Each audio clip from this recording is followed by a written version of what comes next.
Assalamualaikum warahmatullahi wabarakatuh. Kembali lagi dengan saya Dian Sari Nurdin, peserta Latsar CPNS Angkatan 2 Kelompok 1 Kabupaten Sinjai tahun 2023. Di video kali ini saya akan membahas agenda 2 tentang adaptif dan kolaboratif.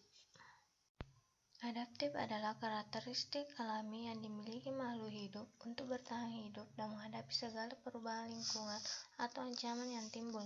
Dengan demikian, adaptasi merupakan kemampuan mengubah diri sesuai dengan keadaan lingkungan tetapi juga mengubah lingkungan sesuai dengan keadaan atau keinginan diri. Perilaku adaptif merupakan tuntutan yang harus dipenuhi dalam mencapai tujuan, baik individu maupun organisasi dalam situasi apapun. Salah satu tantangan membangun atau mewujudkan individu dan organisasi adaptif tersebut adalah situasi VUCA. Hadapi volatility dengan vision, hadapi uncertainty dengan understanding, hadapi complexity dengan clarity, dan hadapi ambiguity dengan agility. Kode etik adaptif. Yang pertama, cepat menyesuaikan diri menghadapi perubahan. Yang kedua, terus berinovasi dan mengembangkan kreativitas. Yang ketiga, bertindak proaktif. Adaptif sebagai nilai dan budaya ASN. Yang pertama, pegawainya harus terus mengasah pengetahuannya hingga ke tingkat mahir. Yang kedua, pegawainya harus terus berkomunikasi hingga memiliki persepsi yang sama atau gelombang yang sama terhadap suatu visi atau cita-cita yang akan dicapai bersama. Yang ketiga, pegawainya memiliki mental model yang mencerminkan realitas yang organisasi ingin diwujudkan. Yang keempat, pegawainya perlu selalu sinergis dalam melaksanakan kegiatan-kegiatan untuk mewujudkan visinya.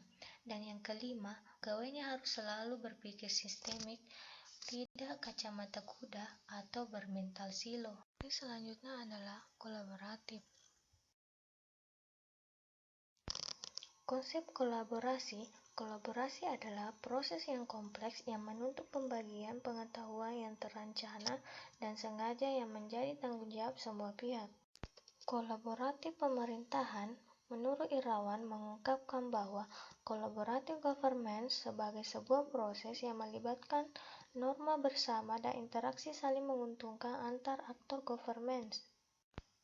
3 tahapan dalam melakukan asesmen terhadap tata kelola kolaborasi. Yang pertama, mengidentifikasi permasalahan dan peluang. Yang kedua, merencanakan aksi kolaborasi. Dan yang ketiga, mendiskusikan strategi untuk mempengaruhi. Faktor yang mempengaruhi keberhasilan dalam kolaborasi antar lembaga pemerintah. Yang pertama, kepercayaan. Yang kedua, pembagian kekuasaan. Yang ketiga, gaya kepemimpinan. Yang keempat, strategi manajemen. Dan yang kelima, formalisasi pada pencapaian kolaborasi yang efisien, efektif antara entitas publik. Faktor penghambat keberhasilan kolaborasi. Yang pertama, ketidakjelasan batasan masalah karena perbedaan pemahaman dalam kesepakatan kolaborasi. Yang kedua, dasar hukum kolaborasi juga tidak jelas. Kode etik kolaboratif. 1. Memberikan kesempatan kepada berbagai pihak untuk berkontribusi. 2. Terbuka dalam bekerja sama untuk menghasilkan nilai tambah. Ketiga, menggerakkan pemanfaatan berbagai sumber daya untuk tujuan bersama.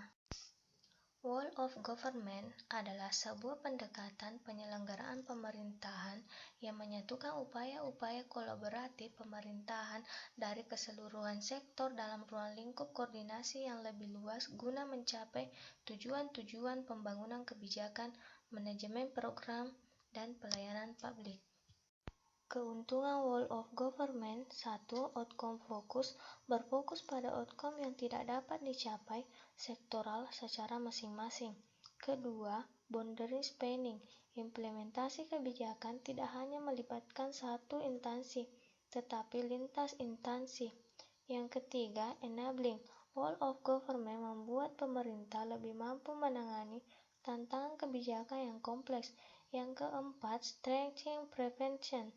Whole of Government mendorong pencegahan terhadap masalah yang mungkin berkembang lebih cepat. Bentuk wall of government yang pertama integration service delivery, yang kedua koordinasi dan kolaborasi, yang ketiga integration dan rebellion government, yang keempat culture change.